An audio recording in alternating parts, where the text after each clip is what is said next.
Nandito tayo ngayon sa UP Town Center dahil medyo maulan at hanap muna tayo ng pwedeng pag-interviewhan na medyo may silong. Last time, galing tayo ng De La Salle University. Ngayon naman, dito tayo sa Katipunan. Dito tayo mag-i-interview ng mga kababayan natin kung sinong napipisil nila for 2028 election. Then talungin na rin natin sila ng ibang relevant issue tungkol sa ating bansa.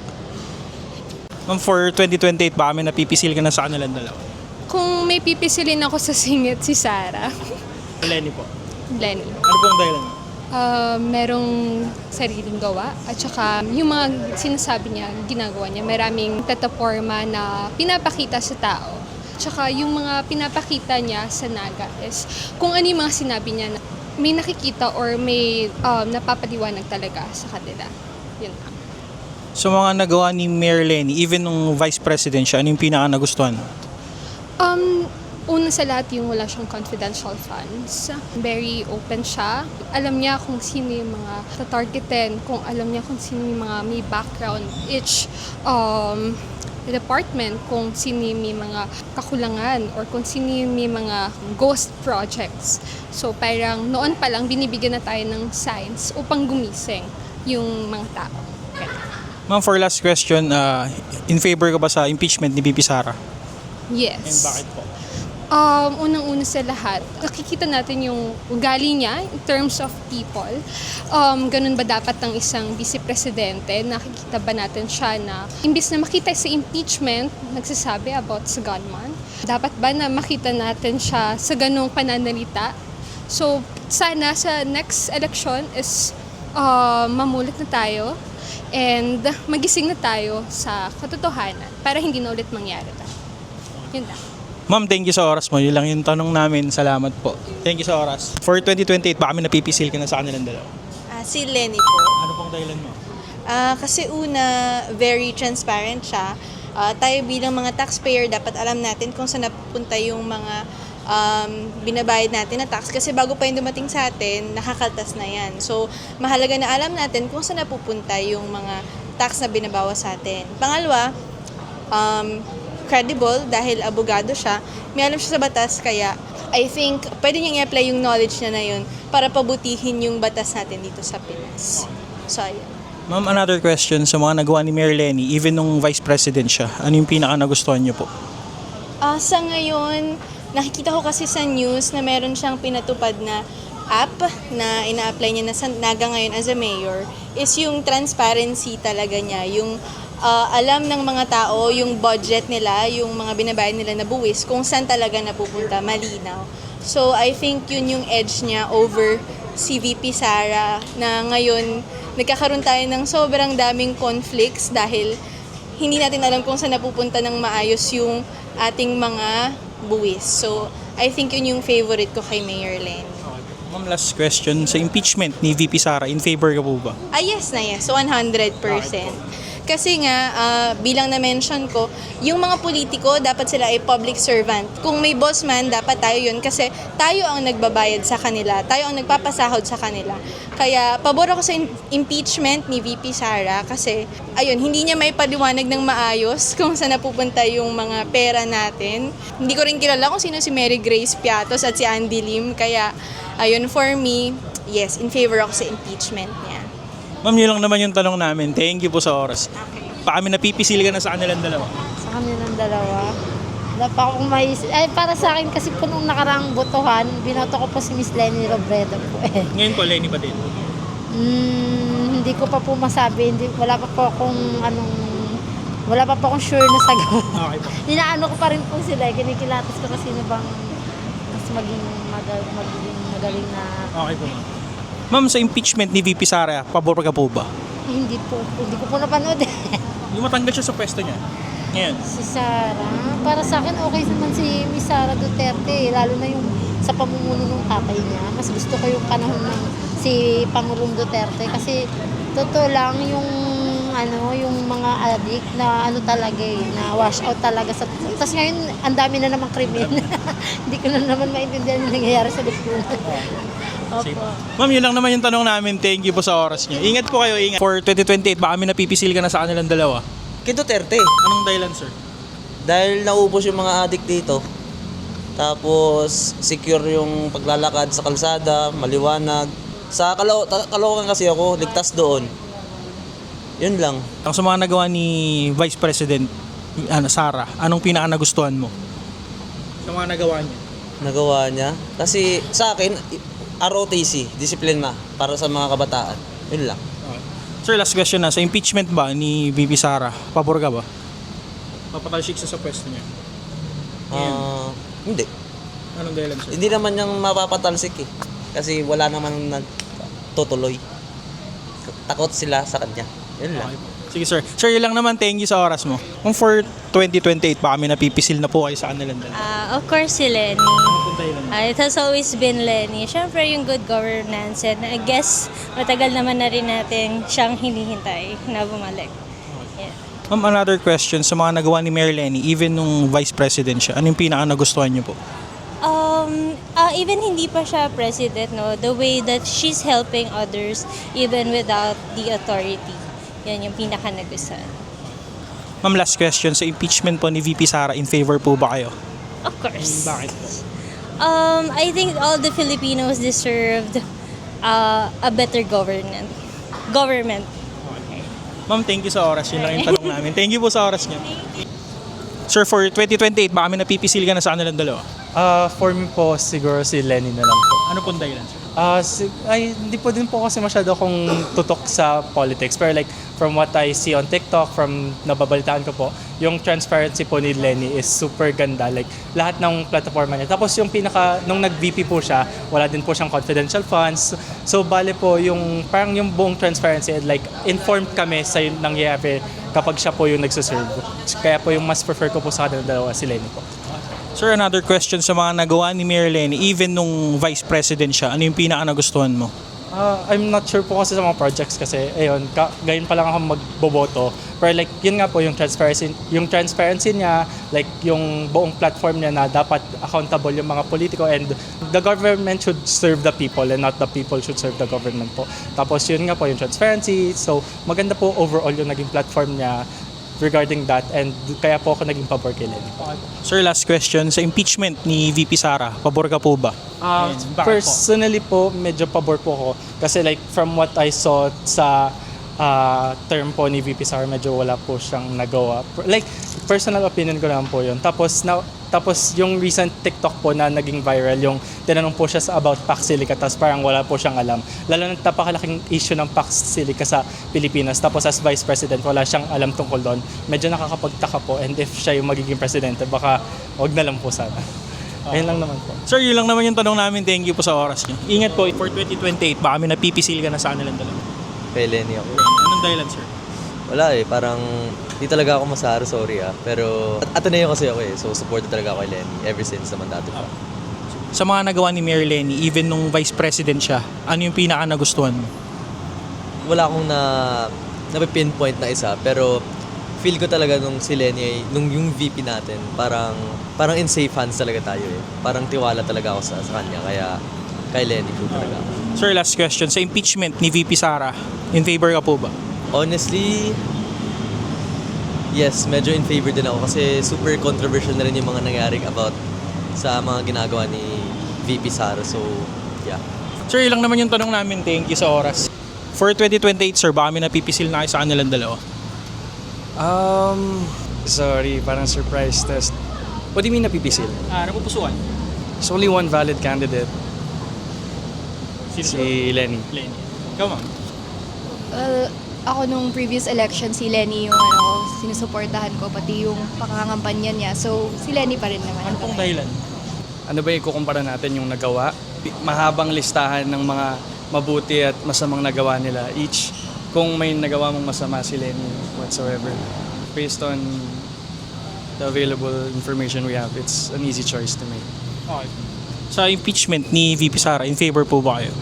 The law will run its course, di ba? Kung hindi siya guilty sa mga bagay na inaakusahan siyang guilty siya, eh di mapapatunayan na hindi siya guilty. Pero kung wala siyang ginawang masama, eh di wala siyang dapat ikatakot, di ba? the impeachment process is there to hold the highest powers accountable. Kasi kung wala tayong ganyang proseso, sinong mag-hold accountable sa presidente? Sinong mag-hold ng accountable sa Supreme Court o sa Vice President? So ito lang yung process na nagagamit natin para ma-keep in check natin, checks and balances for these types of people who wield the greatest powers in the country. So, of course, ang impeachment process, important. Sir, yun lang yung tanong namin. Thank you po sa oras nyo. Ingat po kayo, ingat.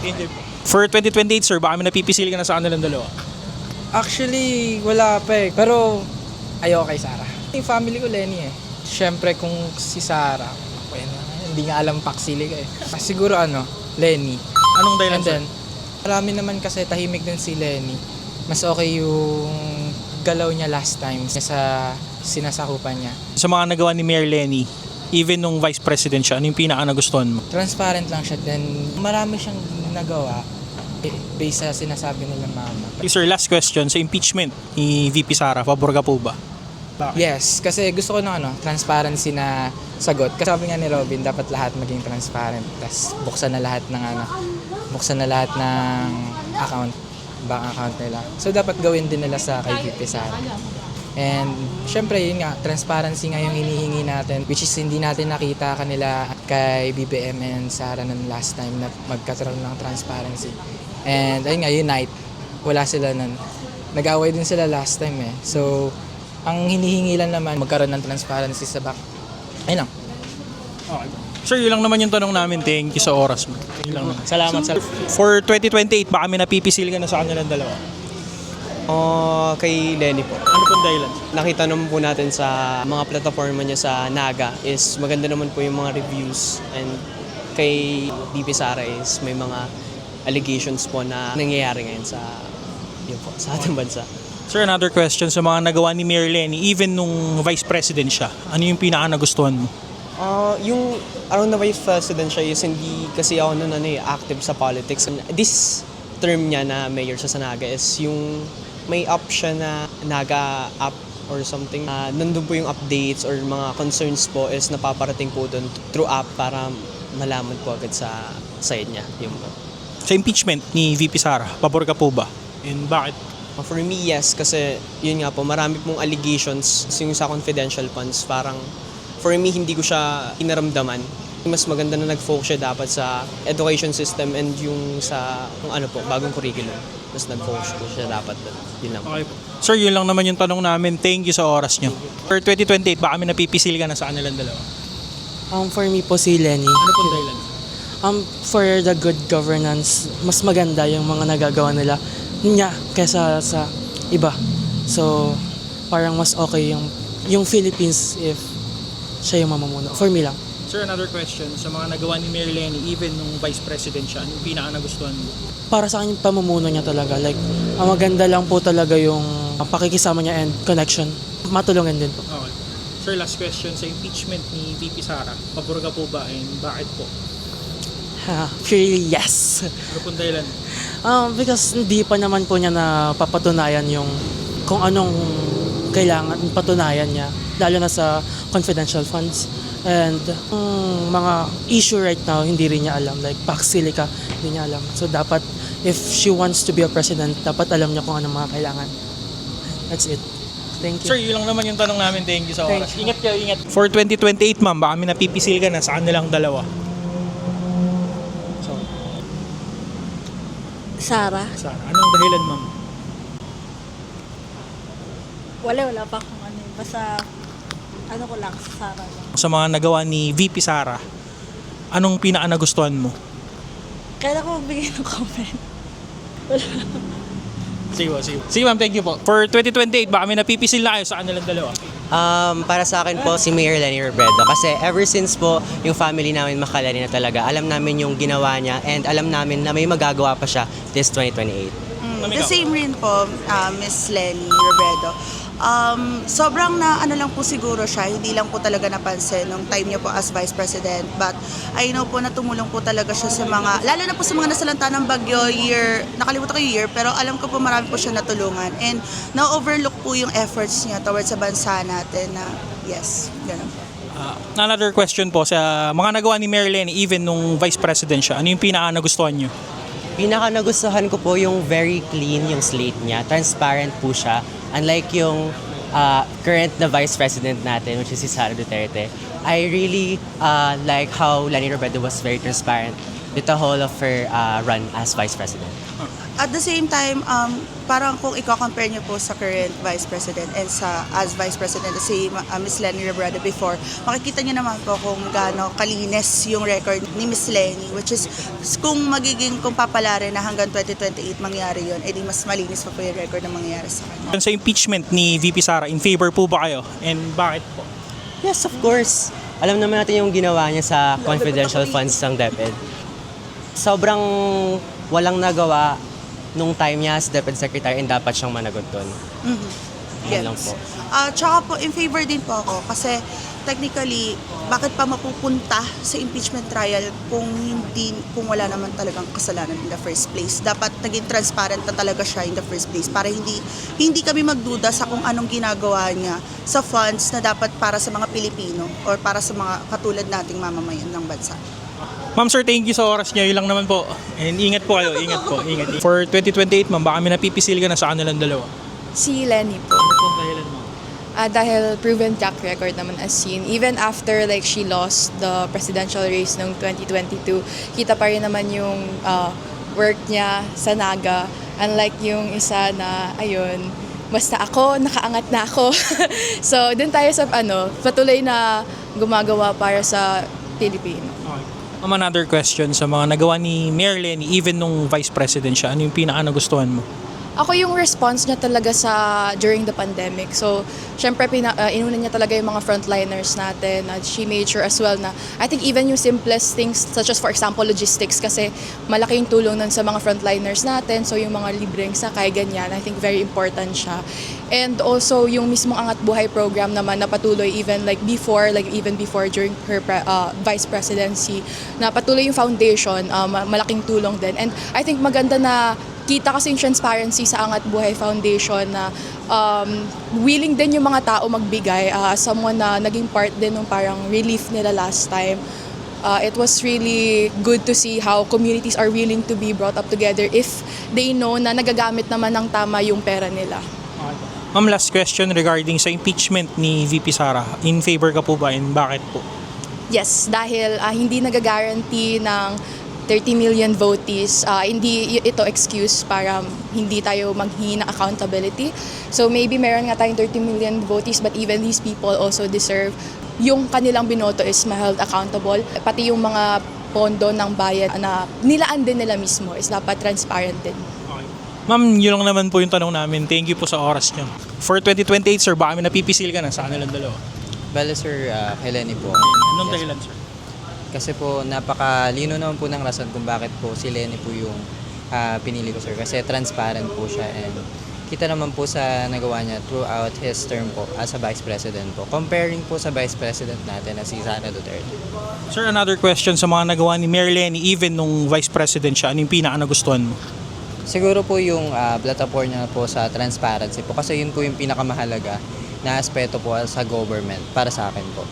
Na kailangan po na nakikita ng taong bayan na transparent po in all aspect po yung gobyerno. Sir, last question. Sa impeachment ni VP Sara, in favor ka po ba and bakit po? In favor po ako sa impeachment ni VP Sara. Since yung mga pinapakita niya naman po na hindi po pagsipot, especially po doon kahit sabihin natin legally bind siya na hindi sumipot, nagpapakita po yun ng dishonesty sa mga bumoto po sa kanya. Sir, yun lang naman yung tanong namin. Thank you po sa oras. Ingat po, ingat. 2028 po, baka may napipisil na kayo sa kanilang dalawa. Si Madam Lenny po. Siyempre, Lenny pa. Anong dahilan? Nakita naman natin kung gaano kaganda yung naging leadership niya nung Vice President siya. Very transparent, walang masasabi. Pero compare natin sa VP ngayon. Tsaka, ayun, parang kita nga yung mga projects talaga. Marami siyang natulungan na tao na yun. Mga nagawa ni Mayor Lenny even nung Vice President siya, ano yung pinaka nagustuhan niyo po? Sa akin po yung mabilis yung relief na binibigay niya pag merong calamities. Mababalita agad, very transparent siya kung sino yung mga tumulong, magkano na tulong. Tapos napapakita talaga na napadala dun sa mga taong may kailangan. yun din po, yung calamity relief din yung tumatak. Ma'am, last question sa impeachment ni VP Sara. In favor po ba kayo? And anong dahilan po? In favor po. Kasi maraming Discrepancy. Hindi wala masyadong transparency sa mga Mga sa nire-report pera nila. na nagamit. So, yun, malaking halaga yun. So, Ma'am, yun lang naman yung tanong namin. Thank you po sa oras niyo. Ingat po kayo. Sir, for 2028, baka may napipisil ka na sa kanilang dalawa. Without a doubt, if it's a battle between Sara Duterte or Leni Robredo, dun po tayo kay Leni. Well, previously, tayo po ay naging part din naman ng mga org supporting Leni Kiko back in 2022. Saka, labas sa grupo-grupo, so kung saan organisasyon kakabilang, malinaw naman po kung sino po ba yung walang bahid ng korupsyon, walang bahid ng katiwalian. Sino po ba yung for so long nasa posisyon o wala, nag-champion ng good governance, ng accountability ng public officials. Sino po ba yung sinasabi nating desente at tunay na nagmamahal sa ating bayan. So, yun po yung dahilan. Sa mga nagawa ni Mayor Leni, even nung Vice President siya, ano yung pinaka-nagustuhan niyo? I think hindi lang naman niya sa isang nagawa, pero so kung ano yung naipakita niya, ano yung napatunayan niya. Of course, we could say yung swab cup ng pandemic, yung e-consulta, yung pagpapatayo ng angat buhay, yun ang some of the landmark things. Ngayon, as mayor, yung pagdidigitalize ng governance sa Naga, yung good governance reforms niya. But at the end of the day, it all sums up sa kung ano yung napatunayan niya, na yun nga, true leaders show up when they are needed the most. Sa impeachment po ni VP Sara, pabor ka po ba and bakit po? Oo, actually bilang scholar ng bayan, isa po talaga yan sa pinapanawagan po natin, ang pagko-convict kay Sara Duterte. Dahil hindi lang po niya ninakaw ang kaban ng bayan through the confidential funds ng OVP at ng DepEd na mahigit 600 million na nalustay ng ilang araw lamang, ninanakaw na din po niya ang kinabukasan nating mga kabataan. At yun nga po, sa ibang articles of impeachment na kinakaharap po niya, marapat po ba na ganyan o tulad ni Sara Duterte ang maging presidente ng Pilipinas sa 2028? Tamang asal po ba yan ng isang public official po natin? Nagmumura, nagde-death threats, nanununtok ng mga ibang public officials, hindi po uma-attend sa mga budget deliberations, hindi kayang i-justify ang mga allocations po niya. Napakadaming red flags po. At kung bubusisiin na maglalaan lang po tayo ng oras sa pananaliksik, malalaman po natin na kung evidence-based lang po, dapat po na makonvict si Sara Duterte. Okay po. Sir, yun lang naman yung tanong namin. Thank you po sa oras niyo.